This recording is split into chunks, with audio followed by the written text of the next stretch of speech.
هغه بیش قیمتي په غرو کې هغه منرالز دي چې پاکي کرومایټ شته، جپسم شته، کاپر شته، آیرن شته، رانجه شته، ماربل شته، ګرینایټ شته. تشم خیر د چمه به د سواد خلکو ته تحفظ ورکول، د دوی حقوق به ورکول، دوی ته به امن ورکول، د دوی د هر ډول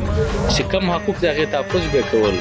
خو د بده مرغه ریاست شم خیر د چمه ورکی ما سواد د خاورا یا د دریای سواد خبره وشوه یا د موټروي تاسو خبرې مختار خان تاسو ټیم په ټیم خورشید کاکاجي د دې چې کوم وسایل دي یا تاسو په پاټا کې کوم وسایل دي آیا دا خبره ده چې په دې باندې قبضه کولو کوشش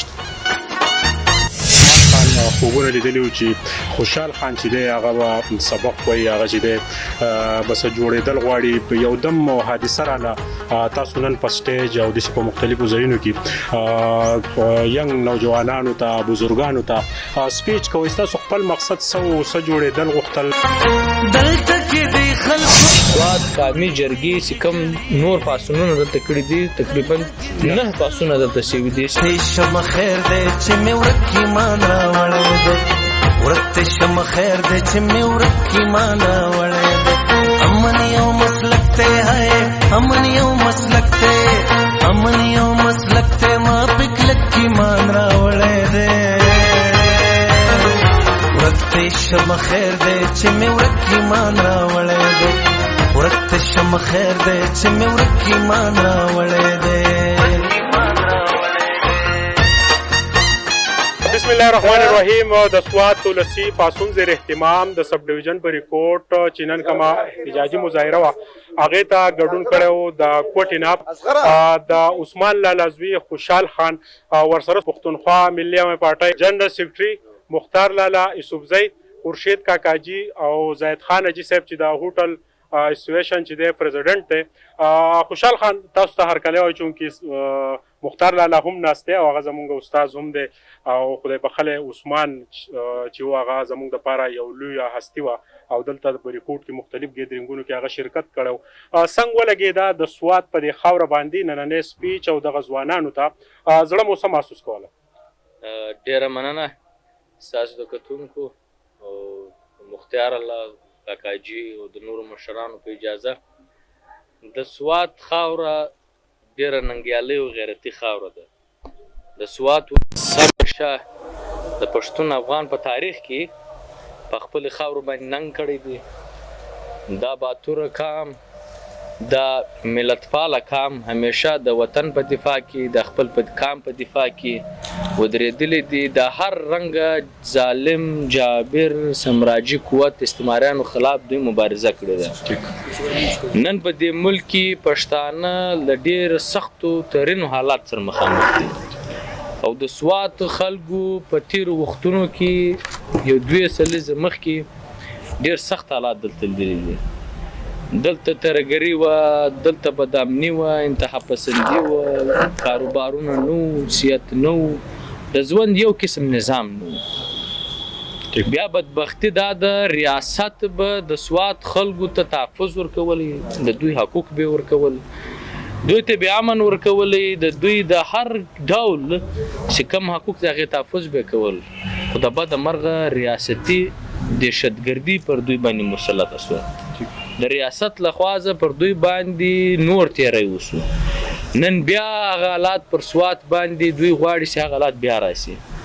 نن د دوی هغه نازولي ترهګر چې دوی د سواد په هغه نام نهاده اپریشن کې دوی محفوظو ځانو ته واستول، محفوظ یې کړل. نن بیا هغه نازولي هغه میلمانه چې دلته خپلوان دي هغه بیا راولي. بیا د سواد حالات په خرابوي، بیا د سواد امن په خرابوي، بیا د سواد خلک دې ځای کډه کوي. نو زه آفرین وایم دا د نن پاسون بیا چې د سواد قامي جرګې چې کوم نور پاسونونه دلته کړي دي تقریبا 9 پاسونه دلته شوي دي چې ډېر لوی پاسونه دي. د پښتانه پر خاوره باندې به زه هم ډېر کم به داسې پاسونونه موږ لیدلي. نو د سواتو دا ننګیالیو خلکو دا ځوانانو دونه لوی همت کړی دی دا د ټول پښتون افغان ته که هغه په دلته خیبر پښتونخوا کې دي، که په ایکس فاټا کې دي، که هغه په جنوبي پښتونخوا چې موږ هلته د بلوچستانو پر نامه یادوش په بلوچستان کې پراته دي که بیا د کرښې پر هاخوا افغانان دي یا په نړۍ کې هر چیز پښتون افغان پروت دي و هغوی ته یو جرأت ورکوي هغوی ته یو رنګ دا پیغام ورکوي چې پښتانه نن هم سره یو دي پښتانه نن هم د دشمن خلاف د پښتانه ازلي دشمن خلاف د دې بد امن ناصر خلاف نن هم ولاړ دي دا راته وایي چې عثمان خان خوبونه لیدلی و چې خوشحال خان چې دی هغه به سبق وایي هغه چې دی بس جوړېدل غواړي یو دم حادثه راله تاسو نن په سټیج او داسې په مختلفو ځایونو کې ینګ نوجوانانو ته بزرګانو ته سپیچ کوئ ستاسو خپل مقصد څه جوړېدل غوښتل ستاسو څه خواهشاتو کم طرف ته تللو دا حادثه چې راله نن په سټیج یې هسې هم پښتونخوا ملي عوامي پارټي اکاډمي ده هغه که د عثمان خان زوی دی که نور دي هغوی یو ذهن لري نو تاسو فکر څنګه رالی دا دومره لویه حادثه او بیا تاسو دې ته ذهني تیار وئ د وطن ټول بچیان د عثمان خان لپاره د بچیان دا هر بچی د پاره دا غوښتو چې دا هر بچی د تعلیم وکړي دا هر بچی د سیاست وکړي د وطن د کام د محکومو قومونو د محکومو خلکو د هغه خلک چې هغه مظلومه دي د هغوی لپاره دوی خدمت وکړي د هغه ارمان دا و چې د وطن هر بچی پر خپل کام باندې ودرې شي هغه دا غوښتو چې د وطن هر بچی سیاست وکړي سیاست هم په شعوري بنیاد وکړي د علم وکړي تعلیم وکړي د شعور ولري د تنظیم وکړي د پارټي وکړي د یو سیاسي تحریک سره د کم د پښتون سیاسي تحریک سره د کم او بیش سل کاله تاریخ لري د دې سره ځان وتړي زموږ که زه دا خبره وکم چې زموږ ارمان هم دغه دی زموږ خواهش هم دغه او موږ دې ته یو قسم تیار په دې ملک کې سیاست کول بیا سیاست د رښتیا سیاست کول بیا سیاست د کامي سیاست کول بیا سیاست د دې وطن کې د ظالمانو د جابرانو د استعماري قوتو خلاف سیاست کول دا سره تړلې ده چې ته به کېدای شي د ډېر سخت انجام سره مخامخ شي د مرګ سره مخامخ شي نو لالا چې پر کم ځای د ځان لپاره ټاکلی و که ملیار زه ټاکلی وه نو هغه له دې سره ولد و چې یو ورځ به زما انجام دغه وي د کوم انجام سره دی مخامخ شو او موږ یو رنګه د پر ژوند باندې د پر سیاست باندې د پر شهادت باندې موږ فخر کوو د پښتونخوا اخیرنی سوال دی د پښتونخوا عوامي ملي پارټۍ دغه نوجوانان چې کم تاسو اوري هغوی کې یوه جذبه هم راځي د سوات د خاوره یا د دریای سوات خبره وشوه یا د موټروی تاسو خبرې مختار خان تاسو ته ټایم په ټایم وایي خورشید کاکاجي د دې چې کم وسایل دي یا ستاسو په پارټا کې کم وسایل دي آیا دا خبره ده چې په دې باندې د قبضې کولو کوشش دی پښتونخوا ملي پارټۍ د ورځې اوله زه دا خبره کوي چې موږ په دې ملک کې خپل کام حق حاکمیت او حق ملکیت غواړو وجه د دې دا چې په د اسوات کې نن خلک خبره کوي وایي موږ امن غواړو په یو حساب باندې خو خود پښتانه یا د انسانان امن غواړي خو دا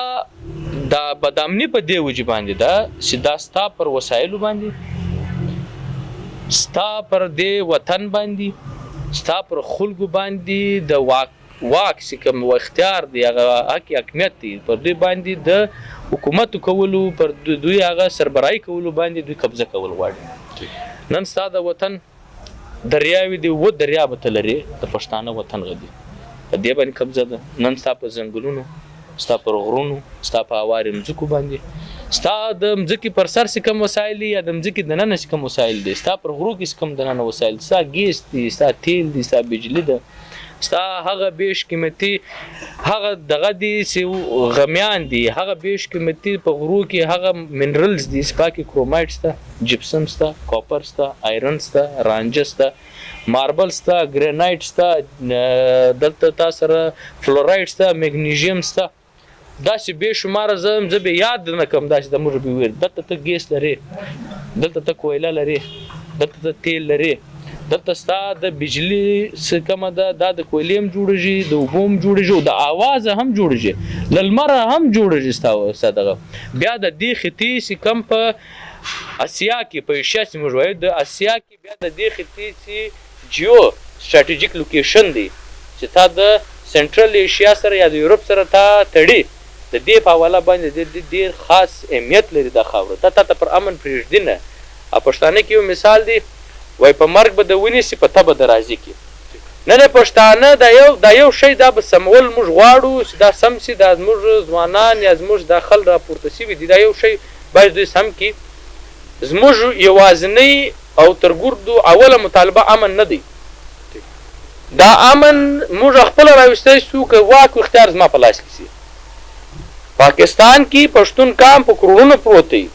که په دې ملک کې د پاکستان کې که د پښتانه په وطن کې هره پالیسي جوړېږي دا به د پښتانه په خوښه جوړه شي که زموږ اختیار یې موږ په دې وطن کې دهشتګرده نه لکو موږ په دې وطن کې فوجي بدماشان نه لکو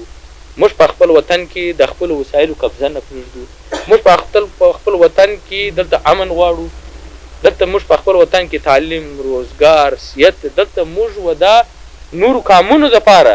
هغه حقوق چې هغه عین دوی تور کړي دي موږ هغه د نورو کامونو دپاره غواړو موږ دلته د نورو مذهبونو چې کوم خلک د موږ سره پراته دي موږ د هغوی لپاره بالکل چې کوم حق دلته د سوات د خلکو دی هغه حقوق موږ د دوی لپاره هم غواړو خو دوی به زما په وسایلو باندې قبضه نه کوي دوی به زما په ملکیت باندې قبضه نه لري دوی به له ما سره د پاکستان د یو شعري په مطابق باندې اوسو او دغه بیا موږ د پښتنو دپاره چې په ټول پاکستان کې په هره صوبه کې اوسي د دوی شریعت به ته منې او په عین کې چې د شعري کوم حقوق دي هغه به درته ورکوي ډېره مننه بلکل جی د عثمان لالا زوی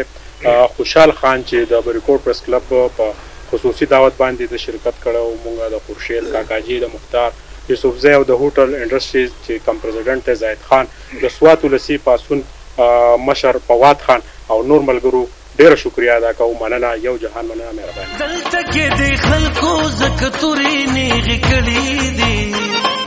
دلته کې د خلکو زکه تورې نیغې کړي دي امن یو مسلک ته ما پکلک کې مان راوړی دی ورکته شب خیر دی چې مې ورک ایمان راوړی دی ورکته شب خیر دی چې مې ورک ایمان راوړی دی